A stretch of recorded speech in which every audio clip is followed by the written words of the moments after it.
Hello guys, welcome back to HackerRank 30 Days of Code, day 15. So today's problem is based on linked list. So linked lists are linear data structures where the elements are not stored in the contiguous locations, and every element consists of two parts. One is the data part and second is the reference part. Each element of a linked list is called a node, which has the data part and the reference part.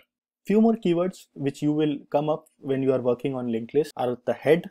By head means the first node of a linked list, and tail keyword which denotes the last node of a linked list. Few things which we have to keep in mind while we are working on linked list. If the reference of a node is null, that means it is a tail node, and if the linked list have only one element, then the tail and the head node would be the same.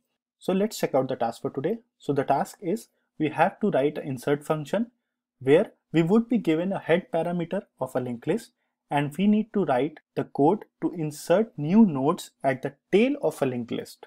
So let's check out the sample input. So guys, you can see in the sample input, the first line denotes an integer, which would denote the number of entries we have to add at the tail of a linked list, followed by the integer numbers.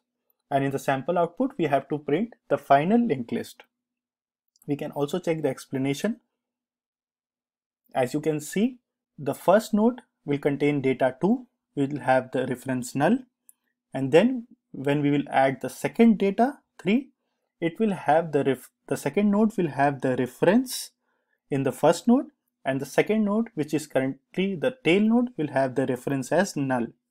Again, when we add 4, then the reference of the node 4 will be in the reference of the node 2, and the tail node will have the reference null. So let's start writing the code. So guys, as you can see, the insert function, we have to write our code here. One thing more, I want to expand this and want to show you that node class is already written for us, which consists of a data and a node reference next and a constructor which initializes the value. So we'll write the code here. One very important concept in linked list is that we always have to store or keep the head reference of a linked list safe. So first we'll create the copy of the head reference, and we will create a temporary node reference which will point to null. This we would be using in our code. Now guys, first we have to check the condition in which if the head reference passed to us is null. So if it is null, then the node which we need to add would only consist of single node, and we would return that. So current is equal to null. That means the reference passed to us is empty, that is the linked list is empty. So we will create new node and we'll call the constructor of the node class, and we would copy the temp to the current node, and we would return temp. So single node would be created and that would be returned back. Otherwise, if the reference is not null, so as per the problem, we need to add the nodes at the tail of a linked list. So first we will have to reach the tail. For that, we will check the reference of every node, and when we find the reference to be null, then that node would be our tail node.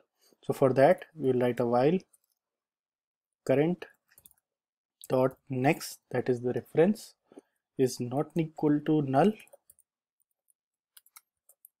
then current would be equal to current dot next.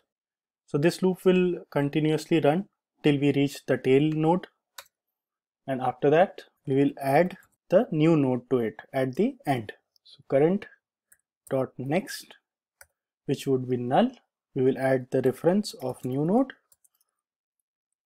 we'll pass data to it, and that's it, and we would return the head node. Why we are not returning the current node? Because the current would be referencing to the second last node because we added the new node. So we always return the first node of a linked list, that is the head node. That is why we created the copy in the beginning, and we will return this. So that's it guys, this should be our solution. Let's run the code. And our test case have passed. We'll submit the code. So all our test cases have passed. So guys, that's the solution for us. Thanks for watching. See you on day 16.